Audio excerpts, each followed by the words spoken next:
Principal এবং vice প্রিন্সিপালের পদত্যাগের দাবিতে উত্তপ্ত পরিস্থিতি বিরাজ করছে গাজীপুরের কালিয়াকৈর সরকারি কলেজে। জানা যায়, কালিয়াকৈর সরকারি কলেজের অধ্যক্ষ ও উপাধ্যক্ষের অপসারণের দাবিতে বিক্ষোভ মিছিল করছেন শিক্ষার্থীরা। এ সময় কলেজ ক্যাম্পাসে ভাঙচুর ও বোমা বিস্ফোরণের ঘটনাও ঘটেছে।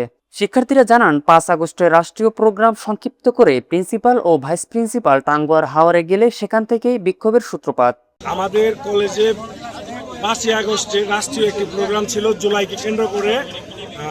রাষ্ট্রীয় প্রোগ্রামটি আমাদের কলেজের প্রিন্সিপাল স্যার এবং ভাইস প্রিন্সিপাল স্যার ওনাদের দুজনের নেতৃত্বে এই প্রোগ্রামটাকে ওনারা অবমাননা করে এবং জুলাইকে হেয় করে দেখে তারা এই প্রোগ্রামটিকে তারা খুব অল্প পরিসরে তারা প্রোগ্রাম না করে চলে যাওয়ার কারণে তারা ঘুরতে যায়। মোট কথায় তারা টাঙ্গুয়ার হাওরে ঘুরতে যায়। তখন এই কলেজের সাধারণ শিক্ষার্থীরা আজকে প্রিন্সিপাল স্যার এবং ভাইস প্রিন্সিপাল স্যারকে যখন প্রশ্ন করে যে আপনারা কি তাহলে জুলাইকে অবমাননা করলেন বা এই রাষ্ট্রীয় প্রোগ্রামকে অবমাননা করলেন, তখন তারা এই কথার কোনো সদুত্তর দিতে পারেনি।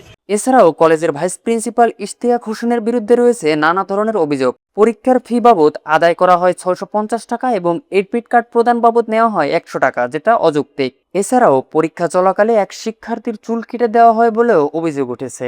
হিসাবে এটা আমি কি দৃষ্টিতে দেখছি, এটা হলো তাদের আর কি অন্যায়ভাবে একটা সিদ্ধান্ত নেওয়া আর কি। আমাদের শিক্ষার্থীদের চুল কাটা, এমনভাবে চুল কাটা, এটা তো তাদের ঠিক না।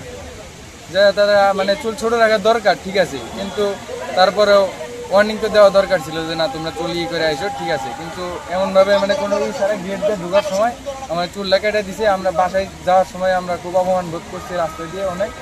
কলেজের পরিস্থিতি নিয়ন্ত্রণ করার জন্য কালিয়াকৈর থানার ওসি শহীদুল ইসলাম এবং অপারেশন ওসি রবিউল ইসলাম সহ পুলিশের অন্যান্য সদস্যরা এসে শিক্ষার্থীদের বুঝিয়ে পরিস্থিতি স্বাভাবিক করেন। সরকারের প্রজ্ঞাপন ছিল ১ থেকে ৫ তারিখের মধ্যে সুবিধাজনক সময়ে অনুষ্ঠানটা করে নেব। আমরা সেই লক্ষ্যে আলোচনা করে, এটা আমাদের পূর্ব পরিকল্পিত আগে ৫ তারিখের ডেট ছিল, কিন্তু আমরা ৩ তারিখে ১ তারিখ থেকে ৫ তারিখের মধ্যে পালন করতে হবে।